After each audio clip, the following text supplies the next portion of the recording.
home forever on fire. Greater ಬೆಂಗಳೂರಿನಿಂದ H D. Kumaraswamy ಅವರಿಗೆ ಲಾಭ ಆಗುತ್ತೆ. ದೆಹಲಿಯಲ್ಲಿ ಡಿ.ಸಿ.ಎಂ. ಡಿ.ಕೆ. ಶಿವಕುಮಾರ್ ಈ ಮಾತನ್ನು ಹೇಳಿದ್ದಾರೆ. ಸುತ್ತಮುತ್ತಲೂ ಅವರದ್ದೇ ಜಮೀನು ಹೆಚ್ಚಾಗಿದೆ. ಕುಟುಂಬದ ಬೇರೆ ಬೇರೆಯವರ ಹೆಸರಲ್ಲಿ ಜಮೀನನ್ನು ಖರೀದಿ ಮಾಡಿದ್ದಾರೆ. 7 ರಿಂದ 8 ಸಾವಿರ ಎಕರೆ ಜಮೀನು ಖರೀದಿ ಮಾಡಿದ್ರು. 7-8 ಸಾವಿರಕ್ಕೆ ಒಂದೊಂದು ಎಕರೆ ಜಮೀನನ್ನು ಖರೀದಿ ಮಾಡಿದ್ರು. ಈಗ 7-8 ಕೋಟಿ ಆಗಿದೆ. 1 ಎಕರೆಗೆ 7-8 ಕೋಟಿ ಆಗಿದೆ. ಯಾರಿಗೆ ಲಾಭ? ಕುಮಾರಸ್ವಾಮಿ ಅವ್ರಿಗೆ ಲಾಭ ಅಂತ ಹೇಳಿದ್ದಾರೆ.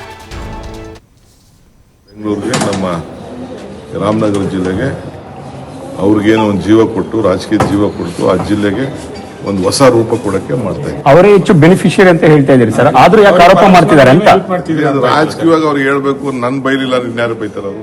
ಈಗ ಎಷ್ಟು ಪ್ರೀತಿನ ಸರ್ ನಿಮ್ಮ ಮೇಲೆ? ಈಗ ಕುಮಾರಸ್ವಾಮಿ ಪರೋಕ್ಷವಾಗಿ ನೀವೇ ಹೆಲ್ಪ್ ಮಾಡ್ತಿದ್ದೀರಾ ಅಂತ ನೀವೇ ಹೇಳಿದ್ರೆ ಅವರಿಗೆ ಜಾಸ್ತಿ ಫಲಾನುಭವಿಗಳು. ಈಗ ನಾವು ಪಕ್ಕದಲ್ಲಿ ಅವ್ರ ಜಮೀನು ಪಕ್ಕದಲ್ಲಿದೆ ಅಂತ ಬಿಟ್ಟು ನಾವು ದ್ವೇಷದ ರಾಜಕಾರಣ ಮಾಡಕ್ಕೆ. ಈಗ ಅವ್ರು ಯಾವತ್ತೋ 5,000ಕ್ಕೋ 6,000ಕ್ಕೋ 7,000ಕ್ಕೋ 84 85 ಅವ್ರ ತಂದೆ ಜಮೀನು ತೊಗೊಂಡಿದ್ರು. ಅವರ ಅತ್ತೆ ಜೊತೆ ಅವರ ನಾದಿನಿ ಹೆಸರಿಗೋ ಅವ್ರ ಹೆಸರಿಗೋ ತೊಗೊಂಡಿದ್ರು. ಅದಾದ್ಮೇಲೆ ಅದು ಇವ್ರಿಗೆ ಗಿಫ್ಟ್ ಬಂತು. ಇವತ್ತೆಲ್ಲ 7 ಕೋಟಿ 8 ಕೋಟಿ 10 ಕೋಟಿ ಹೋಗ್ತದೆ. ಈಗ ಅಲ್ಲ ಆದ ತಕ್ಷಣ 10 ಕೋಟಿ ಆಗುತ್ತೆ. ಡಬಲ್